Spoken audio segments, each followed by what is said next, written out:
मैं आज बहुत खुश हूँ क्योंकि आज मेरी पहली सैलरी आई है। अपने छोटे से शहर से मैं यहाँ अपनी पढ़ाई पूरी करने आया था। पापा तो चाहते थे कि मैं अपनी पढ़ाई पर ही ध्यान दूँ, लेकिन मैंने घर की हालात देखी हैं।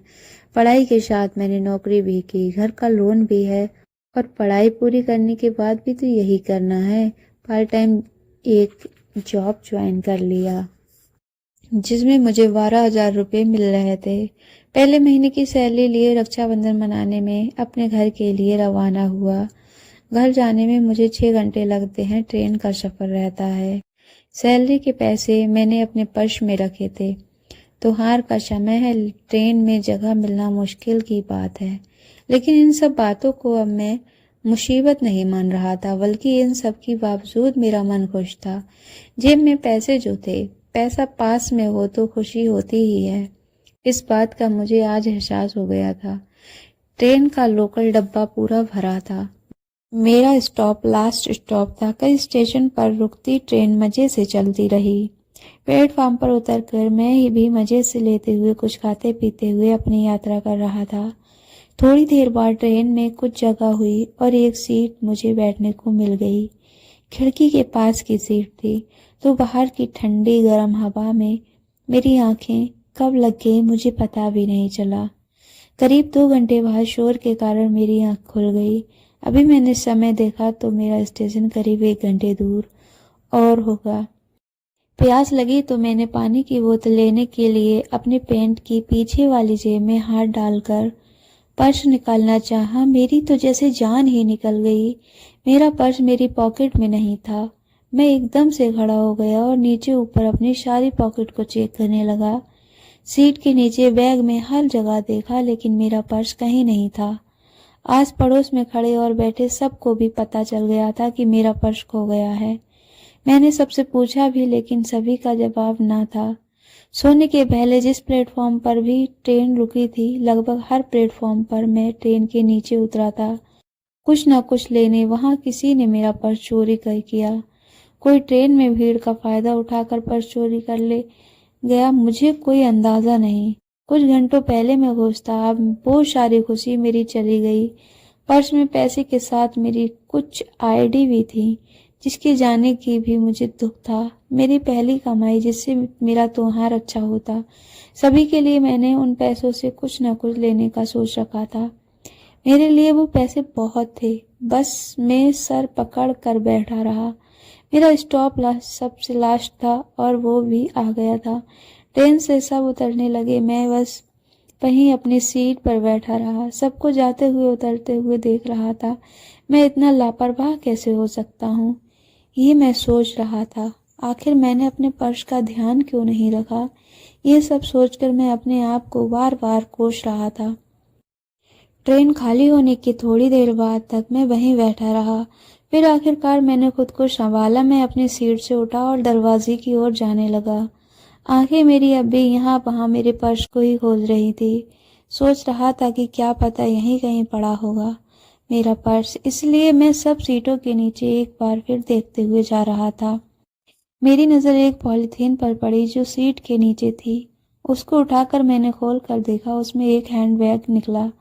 वजन से थोड़ा भारी था। खोलकर मैंने जल्दी से देखा, मेरी आंखें चमक उठी। उसमें कैश था। मैंने फटाफट वो अपने बैग को वापस बंद किया और उस बैग को मैंने अपने बड़े बैग में डाल दिया। मैंने उसे ठीक से देखा भी नहीं कि कितने पैसे उसमें हैं। मैंने सिर्फ यही सोचा कि जल्दी से यहाँ से निकलूं। क्या पता जिसका बैग छूट गया है कहीं वो वापस ना आ जाए। मैंने मन में यही सोचा कि शायद ये मेरे लिए छूटा है। भगवान चाहता है कि ये मुझे मिले। इसमें इतना पैसा है कि मेरी और मेरे घर वालों की कुछ समस्या तो हल हो ही जाएगी। अब मेरी खुशी का कोई ठिकाना नहीं रहा। मैं अब पहले से भी ज्यादा खुश था। बस मैं जल्दी से प्लेटफॉर्म से निकला और ऑटो करके अपने घर आया। घर आकर पहले से अब सबसे मिला, फिर कुछ समय सबके साथ बात की। फिर अकेले में जाकर मैंने अपना बैग खोला और उसमें से वो बैग निकाला। मैंने उसमें रखे पैसे निकाले। करीब 2 लाख रुपए उस बैग में थे। उसके अलावा एक पर्स। मैंने पर्स खोलकर देखना चाहा, लेकिन इतने में ही कोई बाहर से आवाज़ लगाने लगा, जिस कारण मैंने फिर से उसे बंद कर दिया। रक्षाबंधन पर मैंने अपनी बहनों को अच्छे अच्छे गिफ्ट दिए। साथ ही मैंने ये भी सोच लिया था कि उन पैसों का मैं क्या करने वाला हूँ। इस बारे में मैंने घर पर कुछ नहीं कहा, सिर्फ मन ही मन प्लान बना लिया था। पापा के एक लोन की किस्त बाकी थी, मैंने उसमें से उन्हें बिना बताए 30,000 रुपये किस्त भर दी। बाकी के पैसों को भी मैं ऐसे ही इस्तेमाल करने वाला था। मैं बस 3 दिन की छुट्टी पर आया था, वापस जॉब और पढ़ाई के लिए लौटने का समय हो गया था। मैं वापस ट्रेन में बैठ गया। इस बार मेरे बैग के साथ उसमें वो छोटा बैग भी था जिसमें करीब 1,60,000 रुपये थे। एक बार मेरा पर्स चोरी होने के बाद अब मैं ज़्यादा सतर्क हो गया हूँ। मुझे नहीं लगता कि अब मैं ऐसी गलती दोबारा करूँगा। मैंने अपना हाथ बैग से हटाया ही नहीं। प्लेटफॉर्म पर नीचे उतरते हुए भी मैं बैग को अपने साथ लेकर गया। करीब आधा सफ़र हो गया था। एक प्लेटफॉर्म पर गाड़ी रुकी। मैंने एक लड़के को जो चाय बेच रहा था बुलाया और बोला कि चाय दे।